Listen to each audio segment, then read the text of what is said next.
-64 derecede ısıran soğuğa karşı tek başınasınız. Süslü ısıtıcılar, elektrik, hatta bir battaniyeniz bile yok. Sadece hayatta kalmak için verdiğiniz bir mücadele. Inuitler, bu dondurucu koşullarda hayatta kalmanın yolunu bulmuşlar ve bu sır beklenmedik bir yerden başlıyor. Kendi bedenimizden. İnsan vücudu yalnızca sizi hayatta tutan bir sistem değil, aynı zamanda inanılmaz bir ısı üretici. Şu anda bu videoyu izlerken bile vücudunuz yaklaşık 100 watt ısı üretiyor. Bu standart bir ampulün yaydığı enerjiye eşdeğer. Ancak Arktik'te bu doğal ısıtıcıyı en verimli şekilde kullanmayı öğrenmek bir hayatta kalma meselesi. Vücudun soğuğa karşı ilk savunma mekanizması titreme. Kaslarınız hızla kasılıp gevşedikçe hareket yoluyla ısı üretiyor. Yoğun bir şekilde titremek ısı üretiminizi 5 katına çıkarabilir. Ancak Inuitler titremenin sınırsız olmadığını biliyorlar. Uzun süreli titreme, enerji rezervlerini tüketerek hipotermi riskini artırabilir. Bu nedenle titremeyi en aza indirirken vücut ısısını korumaya yönelik stratejiler geliştirmişler. Isıyı hapsetmenin, onu üretmekten daha önemli olduğunu yüzyıllar önce fark eden Inuitler, modern bilimin ancak yakın zamanda doğruladığı bu bilgiyi ustalıkla uyguluyor. Ortalama bir insan vücudu bir saatte 1 litre suyu kaynatmaya yetecek kadar ısı üretiyor. Sorun ısı üretmek değil, bu değerli enerjiyi koruyabilmekte. Bu noktada kahverengi yağ dokusu devreye giriyor. Kahverengi yağ, vücudun normal yağlarından farklı olarak özellikle ısı üretmek için kalori yakar. Inuitlerin nesiller boyu süren adaptasyonlar sayesinde kahverengi yağ aktivasyonunda daha verimli oldukları düşünülüyor. Bu doğal ısı yastığı sıcaklık düştüğünde devreye giriyor ve vücudu donmaktan koruyor. Ancak bu fırını beslemek için uygun bir yakıta ihtiyaç var. Inuit diyeti, vücudun bu yüksek enerji ihtiyacını karşılayacak şekilde tasarlanmış. Günlük kalori ihtiyaçları 5000'e kadar çıkabilir. Bu ortalama bir insanın ihtiyacının 2 katıdır. Diyetlerinin %50'si deniz memelilerinden elde edilen yağlardan oluşur. Salatayla hayatta kalmaya çalışmak, bir kamp ateşini samanla yakmaya çalışmak gibidir. Nefes almak bile bu soğuk ortamda bir strateji haline gelir. Inuitler burundan yavaşça nefes almayı tercih ederler. Böylece burun kanalları havayı akciğerlere ulaşmadan önce ısıtır ve nemlendirir. Bu, vücudun ısı kaybını önemli ölçüde azaltır. Ağızdan nefes almak sadece sosyal açıdan garip olmakla kalmaz, aynı zamanda hayati derecede ısının kaybolmasına da neden olabilir. Vücudun doğal fırını yalnızca ısı üretmekle kalmaz, aynı zamanda bu ısıyı etkili bir şekilde dağıtmayı da amaçlar. Inuitler, ısının en kolay kaçtığı bölgelere özel bir önem verir. Öyle ki açıkta kalan bir baş, vücut ısısının %50'sine kadarını kaybedebilir. Annenizin size "şapka tak" diye bağırmasının bir sebebi vardı. Bu yalnızca bir anne içgüdüsü değil, aynı zamanda bilimsel bir gerçek. Evden çıkmadan önce doğru yerleri koruyarak vücudunuzun inanılmaz hayatta kalma yeteneklerini destekleyebilirsiniz. Inuitler bu konuda nesiller boyunca geliştirdikleri bilgi ve becerilerle modern teknolojiyi geride bırakacak yöntemler geliştirmişlerdir. İnsan vücudu mükemmel bir kazan olabilir. Ancak bu kazan yalnızca doğru şekilde izole edildiğinde etkili olur. Modern kış giysileri, yüksek fiyat etiketleri ve süslü tasarımlarıyla göz alıcı olabilir. Ancak gerçek Arktik koşullarında çoğu sentetik malzeme sınıfta kalır. Aşırı soğukta esnekliğini ve yalıtım özelliklerini kaybeden bu materyaller, pahalı bir montunuzu bir kağıt havlu kadar işe yaramaz hale getirebilir. Inuitlerin çözümü ise evrimle mükemmelleştirilmiş malzemelerden gelir. Hayvan kürkü ve derisi. Geleneksel Inuit kış kıyafeti, 2 katmanlı bir kürk sistemine dayanır. İç katman vücut ısısını hapsederek bir mikro iklim oluştururken, dış katman rüzgarı ve nemi dışarıda tutar. Bu sistem, -40 derece gibi aşırı düşük sıcaklıklarda bile etkili kalabilir. Özellikle ren geyiği kürkü, olağanüstü yalıtım sağlayan içi boş tüyleriyle öne çıkar. Her 1 metre karede bulunan 700.000 tüy, doğanın en etkili yalıtım malzemelerinden birini oluşturur. Testler, ren geyiği derisinin sentetik malzemelere göre %30'a kadar daha iyi performans gösterdiğini kanıtlamıştır. Inuitler, su geçirmezlik konusunda da Gore-Tex gibi modern teknolojilerin önünde yer almıştır. Fok derisini balık yağıyla işleyerek esnek, nefes alabilir ve su geçirmez ayakkabılar yaratmışlardır. Modern botların aksine bu geleneksel ayakkabılar teri içeride hapsetmez. Ayrıca kuş tüyü astarlar ve yosun dolguyla katmanlı bir tasarıma sahip olan bu botlar ayağınızı sıcak tutarken zeminden gelen ısı kaybını da minimize eder. Arktik kıyafetler yalnızca malzemeleriyle değil, aynı zamanda tasarımlarıyla da dikkat çeker. Kapüşonlar yüzün etrafında sıcak bir hava tüneli oluşturarak dondurucu rüzgarın etkisini azaltır. Eldivenler parmakları bir arada tutarak ısının paylaşılmasını sağlar. Hava geçirmez bağlar ve düğmeler, bilekler, ayak bilekleri ve bel gibi kritik bölgelerde sıcak havanın kaçmasını önler. Ancak ne kadar iyi tasarlanmış olursa olsun hiçbir kıyafet açıkta kalan cildi saniyeler içinde dondurabilecek aşırı soğuklara karşı tamamen koruma sağlayamaz. Bu nedenle Inuitlerin uyguladığı bu kadim teknikler yalnızca hayatta kalmayı değil, aynı zamanda aşırı koşullarda yaşamı mümkün kılar. Bu yüzden Inuitler yalnızca giysi yapımında ustalaşmakla kalmadılar. Aynı zamanda sıcak kalmak için kardan evler inşa ettiler. İlk bakışta donmuş suyla kendinizi donma sıcaklıklarından korumak çelişkili gibi görünebilir.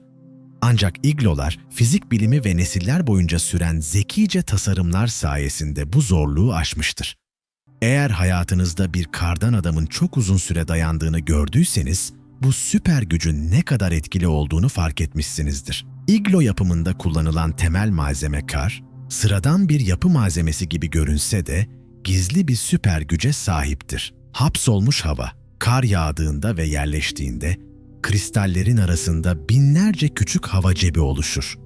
Bu cepler doğal yalıtım sağlar, ısı transferini yavaşlatır ve dışarıdaki sert soğukla içerideki sıcaklık arasında bir bariyer oluşturur. Kar blokları genellikle %80 ila %95 oranında hapsolmuş hava içerir, bu da onları doğanın mükemmel bir balonlu naylon battaniyesine dönüştürür. İglonun kubbe şekli ise sadece estetik değil, aynı zamanda bir mühendislik harikasıdır. Kavisli duvarlar, ağırlığı eşit şekilde dağıtarak yapının çökmeden kendini desteklemesini sağlar. Dahası kubbe, ideal bir hava sirkülasyon sistemi yaratır. Soğuk hava doğal olarak alçalır ve giriş tüneline doğru çekilirken sıcak hava yükselerek yaşam alanında kalır. Bu, içerideki havanın doğal bir termostat gibi hareket etmesini sağlar.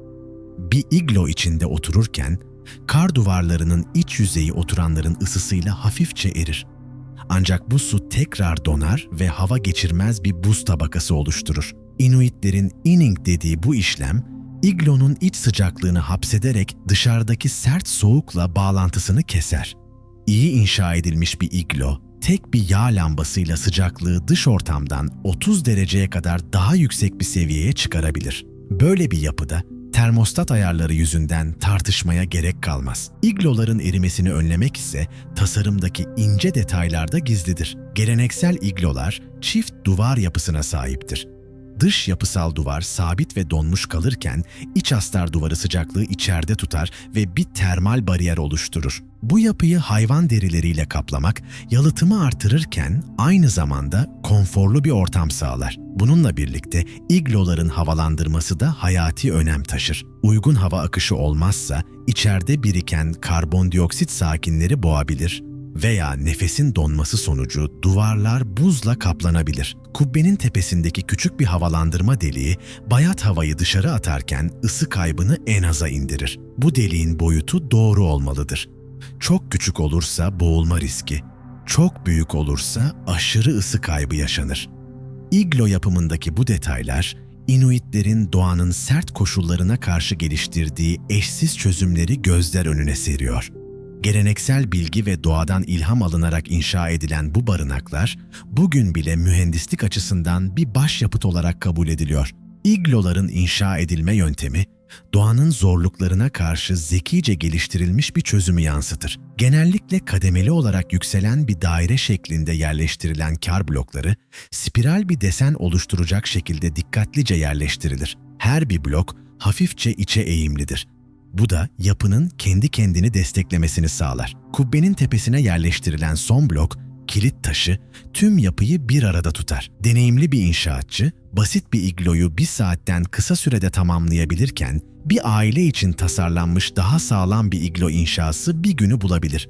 Kartlar kısmına bir iglonun nasıl inşa edildiğini detaylı bir şekilde öğrenebileceğiniz videoyu bırakıyorum. Arktik'in acımasız koşullarında tek başına bir kâr evi hayatta kalmak için yeterli değildir. Inuitler, ormanların olmadığı, kerestenin bulunmadığı bir bölgede yaşamlarını sürdürmek zorundaydılar. Ağaçların olmadığı bir yerde ateş nasıl yakılır? Cevap, karadan değil, denizden geldi. Arktik'in kıyılarına vuran odun parçaları değerli birer hazine gibi görülürdü. Bu parçalar ticaret ağları boyunca yüzlerce mil yol kat eder, bazen yıllar süren bir yolculuktan sonra Inuitlere ulaşırdı. Ancak bu odun parçaları hayatta kalma ihtiyacını karşılamak için yeterli değildi. Inuitler, kullik adı verilen taş lambalarını geliştirdiler. Hilal şeklindeki bu lambalar, fok, morse veya balina yağıyla yakılır ve birçok işlevi aynı anda yerine getirirdi. Bu lambalar Arktik yaşamının kalbinde yer alırdı. Her kullik sabun taşından veya benzeri yumuşak bir kayadan oyularak yapılır. Arktik pamuk otu ya da yosundan yapılan fitil alevin yanmasını sağlardı. Birden fazla ihtiyacı karşılayan basit ve etkili bir araç. Yakıt olarak kullanılan hayvansal yağ deniz memelilerinden elde edilirdi. Bu yağ küçük parçalara kesilip ısıtılarak dokudan ayrıştırılırdı. Tek bir yetişkin fok bir lambayı bir aya kadar çalıştırabilecek kadar yağ sağlayabilirdi. Lambadaki yağ alevin ısısıyla yavaşça erir ve sürekli dikkat gerektirmeden ateşi beslerdi. Bu sistem inanılmaz bir yakıt verimliliği sağlıyordu. Inuitler bir fok başına haftalarca süren enerji elde ediyordu. İyi bakımı yapılan bir kullik, bir iglonun iç sıcaklığını 20 dereceye kadar artırabilir. Donarak ölmek ile konforlu bir şekilde hayatta kalmak arasındaki farkı yaratır. Daha geniş alanlar veya daha soğuk geceler için birden fazla lamba kullanılabilirdi. Lambaların konumu da dikkatlice seçilirdi. Böylece yaşam alanında maksimum verimlilik sağlanırdı. Bu lambalar sadece bir ışık kaynağı değil, aynı zamanda yemek pişirmek, su eritmek ve evi ısıtmak için kullanılırdı. Arktik koşullarına uyum sağlamanın mükemmel bir örneği olarak kullik ve iglo birleşimi, Inuitlerin hayatta kalma konusundaki zekasını ve doğaya uyum sağlama becerisini gözler önüne seriyor. Inuitlerin kış aylarında karşılaştığı en büyük zorluklardan biri, sıcaklıkların inanılmaz düşük seviyelere indiği bu acımasız ortamda hayatta kalmaktır. Bu zorlu koşullarda kullik lambası sadece bir ısı kaynağı değil, aynı zamanda ışık ve konfor sağlayan bir araçtır. Kullik genellikle kar bankalarının üzerine yerleştirilir. Bu, lambadan yayılan ısının tüm konut boyunca eşit bir şekilde yayılmasına olanak tanır. Ancak lambanın işlevleri sadece ısı sağlamaktan ibaret değildir. Arktik'in uzun, karanlık kış gecelerinde birincil ışık kaynağı olarak hizmet eder. Dikiş dikmek, alet tamiri yapmak ve yemek pişirmek gibi günlük yaşamın vazgeçilmez aktivitelerine olanak tanır. Lambanın alevi, ısı ve ışık verimliliğini artırmak için dikkatle ayarlanır. Daha fazla ısı gerektiğinde alev genişletilir. Yakıt tasarrufu yapılması gerektiğinde ise küçültülür. Alevden yayılan hafif ısı, iglonun iç duvarlarında ince, yansıtıcı bir buz tabakası oluşturur. Bu hem ışık verimliliğini artırır hem de ortamı daha yaşanabilir hale getirir. Lambanın fitili genellikle Arktik pamuk otu, yosun veya liken gibi doğal malzemelerden yapılır. Bu fitiller hem verimli bir yanma sağlamak hem de yakıt tasarrufunu maksimize etmek için dikkatle kesilir ve ayarlanır. Inuit kadınları lambanın bakımını yapmakta son derece ustadır ve gece boyunca alevi neredeyse uyanmadan bile ayarlayabilirler. Lambanın yaydığı hafif yanık yağ kokusu dışarıdan hoş gelmeyebilir. Ancak Inuitler için bu koku güvenlik ve konforun bir sembolüdür. Kullik, evin kalbi olarak kabul edilir. Hayatta kalmayı ve devamlılığı temsil eder. Ancak lambaların sağladığı bu konfor, Arktik'in başka bir temel zorluğunu çözmek için yeterli değildir. Uyuma sanatı. Arktik'te uyku, yalnızca dinlenmek değil, aynı zamanda hayatta kalma mücadelesinin bir parçasıdır. Inuitler, soğuk bir yatağa asla girmemek gerektiğini bilirler. Uyumadan önce vücutlarını kısa bir süre hareket ettirerek ısıtırlar. Bu saatler süren bir ısı tamponu sağlar. Ayrıca yarı cenin pozisyonunda uyumak, vücut yüzey alanını minimuma indirerek ısı kaybını %30'a kadar azaltır. Geleneksel olarak aileler birlikte uyur, bu da vücut ısısının paylaşılmasını ve sıcaklığın korunmasını sağlar. Yükseltilmiş kar bankalarının üzeri genellikle ren geyiği derileriyle kaplanır. Bu platformlar yerden daha sıcak bir uyku alanı sağlar. Ayrıca ren geyiği kürkünün katmanları arasında oluşan hava cepleri mükemmel bir yalıtım sağlar. Inuitler çift torba sistemi kullanan geleneksel uyku örtüleriyle de dikkat çekerler. Kürklerin içe baktığı bir iç torba ve dışa baktığı bir dış torba, dış sıcaklıklar -50'nin altına düştüğünde bile yaklaşık -20 derece civarında bir mikro iklim yaratır. Bu yenilikçi yöntemler, Inuitlerin yalnızca hayatta kalmasını değil, aynı zamanda acımasız Arktik koşullarında konforlu bir yaşam sürmesini sağlar. Kullik lambası, ren geyiği kürkü ve geleneksel teknikler, modern teknolojilerle bile kıyaslanabilecek etkileyici bir uyum örneğidir. Inuitler, Arktik'in acımasız soğuklarında hayatta kalmak için sadece fiziksel koşullara değil, aynı zamanda uyku ve hareket gibi temel insan aktivitelerine de odaklanan etkileyici bir strateji geliştirmiştir. Uyku sırasında nefes alma teknikleri bu stratejilerin başında gelir. Inuitler nefes alırken havayı akciğerlerine ulaşmadan önce ısıtmak için kısmen kapalı yüzlerden sığ nefes alır.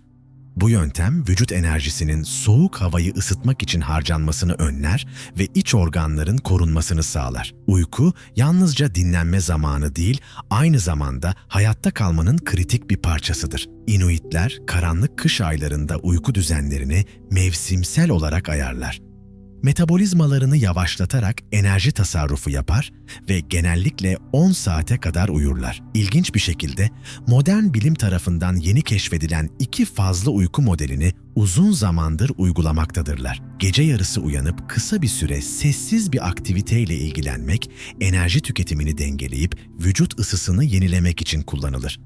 Bu gece yarısı molası sırasında lamba yakılır, küçük bir şeyler yenir ve ardından yeniden uykuya geçilir.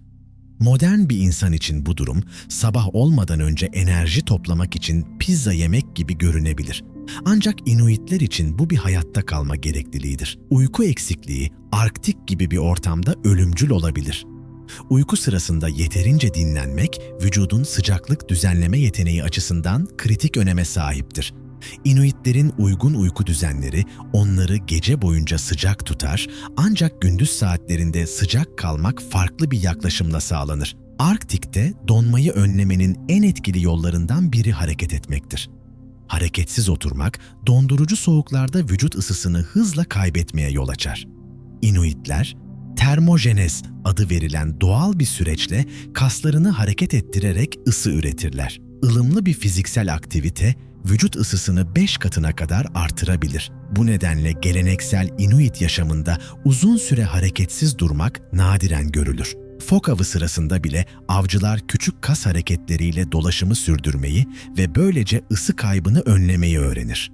Buz üzerinde yapılan yolculuklar ise ayrı bir çaba gerektirir. Modern imgeler, Inuitleri köpek kızaklarına binerken gösterse de, geleneksel olarak herkes dinlenme araları dışında köpeklerin yanında yürürdü. Tipik bir av gezisi, kar ve buz üzerinde günde 15 mil yürümeyi içerebilirdi. Bu sürekli hareketlilik, ekstremiteleri donmaya karşı korur ve vücut sıcaklığını korumayı sağlar. Ayrıca Inuitler ekstremiteleri hızla ısıtmak için yaratıcı teknikler geliştirmiştir. Örneğin kolları geniş daireler halinde sallamak, kanı parmak uçlarına iterek sadece 1 dakika içinde parmak sıcaklığını önemli ölçüde artırabilir. Bu yöntemler, Inuitlerin doğayla uyum içinde geliştirdiği etkileyici bir hayatta kalma sisteminin parçalarıdır. Çocuklar bile küçük yaşlardan itibaren hareketin hayatta kalmak anlamına geldiğini öğrenir. Geleneksel oyunlar bir yandan eğlence sunarken diğer yandan vücut sıcaklığını koruyacak hareketler içerir. Zemin soğuk bir dondurucu gibi olduğu için oyun sırasında sürekli hareket etmek şarttır. Aksi halde kısa sürede donma riski ortaya çıkar. Modern teknolojilere bağımlı hale gelen dünyamızda, Inuitlerin binlerce yıl boyunca mükemmelleştirdiği bu zarif ve etkili sistemden öğrenecek çok şey vardır.